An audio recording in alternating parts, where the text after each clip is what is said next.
Kubingelele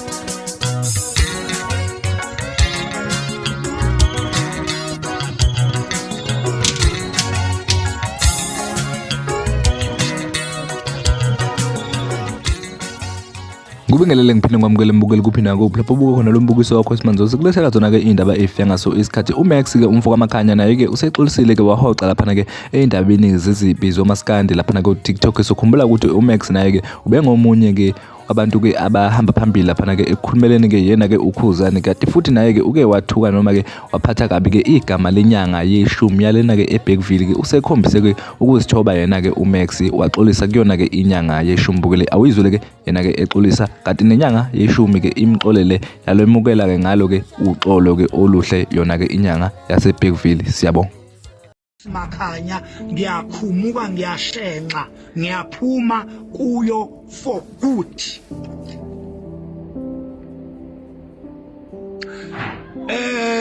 Nyanga yeshumi ngiyaxolisa mfowethu kuyo yonke imtalapho engikutalabhe ngayo nenhlamba.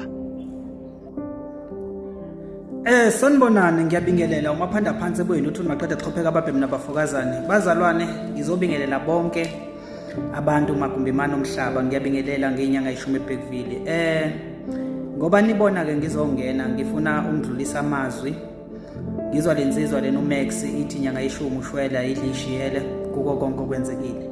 Ngoba nami ngangisho ngithi angikwazi ukwenzile ukuthi ngaze mhlawumbe ngidalabheke ngishayeke ngenzeni ngoba angilazi icala lami. Max mfowethu, ngiyalimukela uxolo lakho, ngiyakugezela ngenhliziyo, ngilimukela nje. Ngithi konke ngathi ngakhanya, konke ngathi ngaqhubekela phambili. Kuphela ezinye izinto ezingenisa abantu ewena semboni. Kodwa mfowethu, ngiyalimukela uxolo lakho. Ngiyinyanga yeshumi, ngicela bonke abantu abalandela inyanga yeshumi nabake bamuzwa uMax kunegama elichashaza libekayo ngenyanga yeshumi, ngicela bethi sule enhlizweni zabo nimthethelele nimxolele ngisho noma ngathi uhamba phi noma ngathi wani, ngoba sethi inyanga yeshumi ngiyaxolisa. Ingoba nami ngithi ukuthula kwezimpendulo enganamsindo, ngicela nimxolele, ngicela ningaphinde nimthathe ngoba esho ukuthi uyayiyeka zonke lezi zinto. Ngiyacela bakwethu nabanye abangena bezofakaza ngenyanga yeshumi beshaba kushoyo bengakazi besondele, ngicela ningangilokothi ngoba inhliziyo yomuntu ngalesikhathi kuphuka inhliziyo yami bangaka abantu engibasebenzayo abamoshakalelwe. Yazi ukuthi usuku lomuntu lumoshakala ngento encane kubhidlizeka izinto eziningi.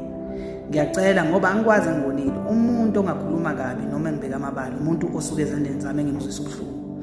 Kodwa ke ngithi mfowethu Max, ngiyakuthethelela, ngiyabonga ngane kwethu, uNkulunkulu ekubusise. Ngicela ungi-inboxe sithintane, uthathe inamba yami noma unginikeze inamba yakho ngizokufonela sikhulume. Nimxolele ishwela idlishiyele.